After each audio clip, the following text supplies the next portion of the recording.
sometimes the easiest way to do research is to go to a specific database.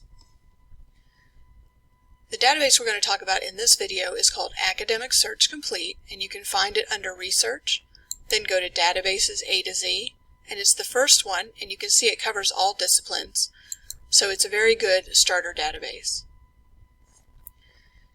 Note that it is produced, made available by EBSCOhost. This is the name of a company. It's not the name of the database. The name of the database is Academic Search Complete. There are several databases that are EBSCOhost, so they're all going to have this same initial screen. Just for the name of the database, look at the top here. One of the first things generally I do is click on full text. This just means I only want things I can read immediately.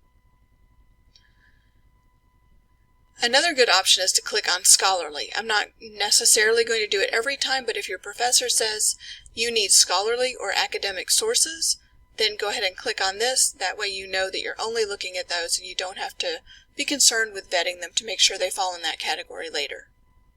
Alright, so we have full text, Academic Search Complete. Going to enter our search terms, so I'm going to do plastics. I'm going to spell it right, and I'm going to put in oceans. I'm thinking I might want to write my paper about the issue that's developing with a great deal of plastics just floating around the ocean. Okay, so those two search terms, or keywords as they're called, get me almost 31,000 results. So I'd like to narrow it a little further. Maybe I need to think about additional keywords. I might add pollution.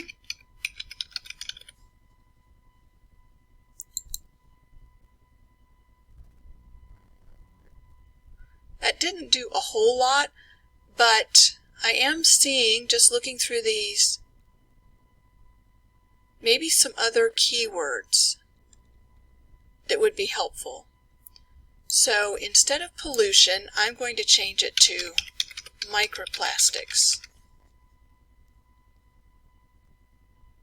And I got that. Let's see, I saw it in one of these results. 662. Not bad.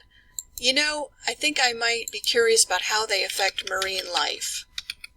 So I'm going to add another one. Now, hopefully you've already watched the Search Everything videos, so you see that by combining all these terms, and they're connected with and, that means each term is narrowing my search further, because the system is only going to get me results that have all of those terms.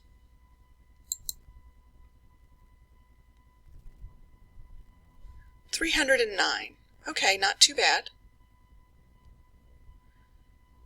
Let's see what I've got here. Periodical, academic journal.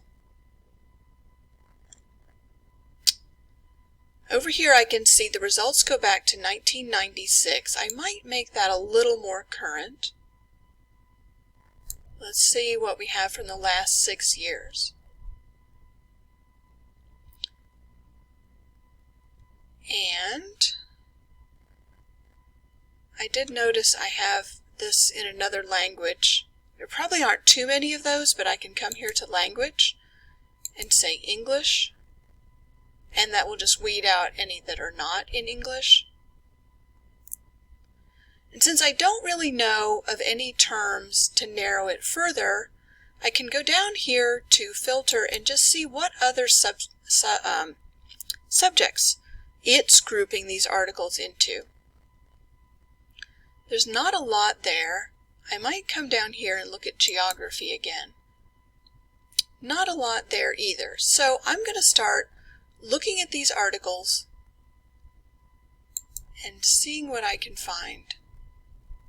So again, this is going to be exactly the same as in the Search Everything. You can access the PDF here.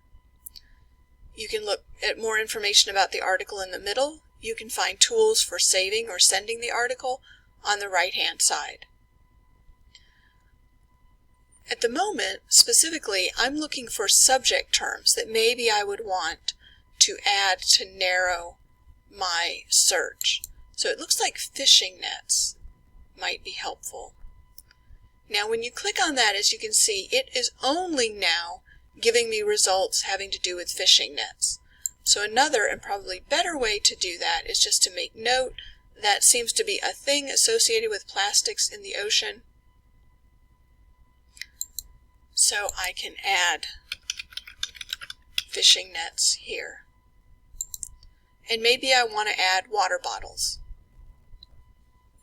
Now I only have 43 results, and that's pretty good. I can really do something with that. So 43 results. At this point, I would just start looking through them. Here's a conference, academic journal, periodical. Notice that when you select one and you go to Cite, in this case, when you scroll down to MLA, it still says EBSCOhost. So remember, this is not correct. EBSCOhost is the name of the company that created the database. It's not the name of the database. To be correct, this MLA citation should have Academic Search Complete right here. Alright, so that's a brief introduction to EBSCO databases and Academic Search Complete specifically.